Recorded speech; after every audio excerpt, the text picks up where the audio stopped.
جو دو طائفہ ہیں جن کے جنت کی بشارت دی گئی ہے، تو ایک ہی حدیث میں دونوں کا ذکر ہے. ایک جو حضرت مسیح علیہ السلام کے ساتھ مل کے دجال کے خلاف لڑے گا، اور دوسرا جو ہندوستان کے خلاف لڑے گا، غزوہ ہند، جسے بعض غزوہ ہند سے وہ ذرا تھوڑا آج کل وہ بن گیا وہ ہے، تو ہم اسے جنگ ہی کہتے ہیں. چلے تو غزوہ عربی زبان میں بنیادی طور پہ جنگ کو کہتے ہیں. یہ بعد میں ہم نے اصطلاح بنائی ہے نا کہ وہ جنگ جس میں نبی صلی اللہ علیہ وسلم نے خود حصہ لیا ہو تو اس کو غزوہ کہتے ہیں، وگرنہ یہ کہ غزوہ کا بنیادی مطلب جنگ ہے. تو اسی معنی میں وہاں پہ وہ لفظ استعمال ہوا ہے. اس کا یہ مطلب جو لوگوں نے نکال لیا کہ اس میں نبی صلی اللہ علیہ وسلم بنفس نفیس شریک ہوں، اس لیے وہ کافی متنازع چیز بن جاتی ہے. میں وہ اس لیے اس سے اوائڈ کیا میں نے. اچھا اب آ جاتے ہیں نا اس چیز کی طرف. تو اس سے ایک گس یہ کیا گیا ہے کہ یہ دونوں باتیں سائملٹینیسلی ہوں گی، یعنی ادھر وہ ہو رہا ہوگا ادھر یہ ہو رہا ہوگا. اور اس کی سمجھ میں بھی آتی ہے، جیسے میں نے کہا نا یہ دو منہ ہیں اس رستے کے، تو اگر وہ منہ ہاتھ سے نکل رہا ہوگا تو ادھر جنگ گرم کی جائے گی، یہ نکل رہا ہوگا تو ادھر جنگ گرم، یہ اس کے امکانات ہیں. پھر پاکستان کو انگیج کرنا بہت ضروری ہے.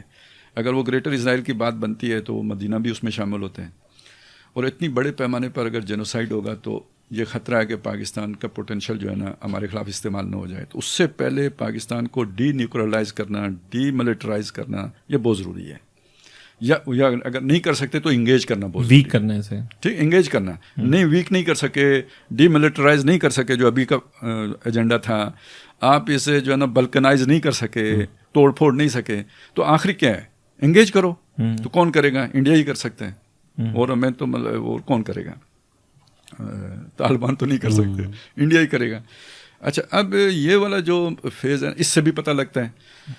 اچھا ایک چیز اور ہے، وہ ایک حدیث میں آتا ہے کہ بھئی جب وہ ادھر سے لشکر آئیں گے نا، یہ بھی روایات ہیں کہ ویسٹ سے ایسٹ سے جو لشکر آئیں گے مدد کرنے کے لیے حضرت مہدی کی، وہ جنگ کرنے کے فن میں، مہارت میں ان سے بہتر ہوں گے، عربوں سے بہتر ہوں گے، اور اسلحہ بھی ان کا ان سے اچھا ہوگا، کالے جھنڈوں والے جو. جی. تو اس سے بھی آپ دیکھیں نا، یعنی یہ بات بھی اب سامنے آتی ہے کہ وہ کون لوگ ہو سکتے ہیں. ایک یہ بھی ہے کہ یعنی جب حضرت مہدی کا ظہور کب ہوگا کہ ادھر ایسٹ سے ایک لشکر چلے گا جو شامیوں کی مدد کے لیے یہاں سے جا رہا ہوگا. ٹھیک ہے، تو یہ اصل میں ایک علامت ہوگی کہ یہ اصل میں بعض لوگوں نے اسے یہ سمجھا کہ اسی کے اندر حضرت مہدی ہوں گے. یہ مطلب میں نہیں سمجھتا، کیونکہ وہ دوسری روایات کے خلاف چلا جاتا ہے جن میں حضرت مہدی کے ظہور کی جگہ مکہ بتائی گئی ہے، خانہ کعبہ بتایا گیا. تو میں نے اس سے یہ استنباط کرتا ہوں کہ وہ لشکر اس بات کی علامت ہوگی کہ وہ ایک خاص مقام پہ جب پہنچے گا تو وہ وقت ہوگا جب حضرت مہدی کا ظہور مکے میں ہوگا، اور یہ لوگ پھر سارے حضرت مہدی کے سپاہی بن جائیں گے. تو میرے عرب کو آئی ٹھنڈی ہوا جہاں سے، میرا وطن وہی ہے، میرا وطن وہی ہے. تو یہ کچھ چیزیں ہیں جو ادھر سے ادھر جڑی ہوئی ہیں. اچھا اس وقت دنیا انہیں محسوس کر رہی ہے، ہمارے حکمرانوں کو اس کا پتہ ہو نہ ہو، لیکن یہ چیزیں دنیا دیکھ رہی ہے کہ بھئی یہ خطرہ اگر ہمیں کہیں سے ہے تو اس جگہ سے ہے، اگر کہیں خطر مجھ کو تو اس امت سے.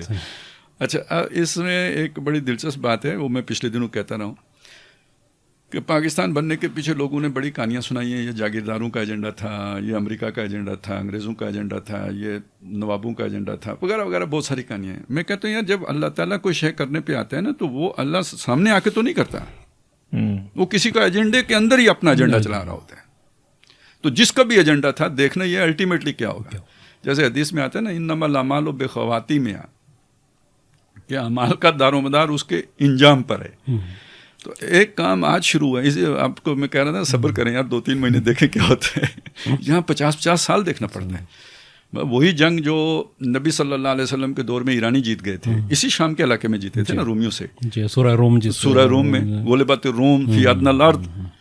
تو یہ جو ہوا پھر کب 9 سال کے بعد دوبارہ یہ جو ہے نا رومی غالب آئے، اور ابو جہل شرط بھی ہار گئے، اور وہ لوگ شرط بھی ہار گئے. تو یہ جنگیں جو جنگ ہوتی ہے یہ 6 دن کی نہیں ہوتی ہے. ہم نے تو ایک ہی اسٹینڈرڈ رکھا ہوا ہے نا، 17 دن یا 6 دن. جنگیں سال ہر سال پر محیط ہوتی ہیں.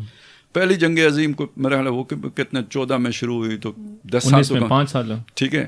وہ اس کے بعد بھی ٹھک ٹک رہتی ہے، جیسے بڑا زلزلہ آتا ہے نا بیچ میں، بعد میں جھٹکے لگتے رہتے ہیں. اسی طرح جو دوسری 39 میں شروع ہو کے 45 تک وہ بھی چلتی رہی. بعض کہتے ہیں یہ ساری کی ساری ایک ہی تھی، یعنی ایسے 15 میں شروع کر کے تو 45 میں 30 سال سمجھے جنگ ہی رہی ہے.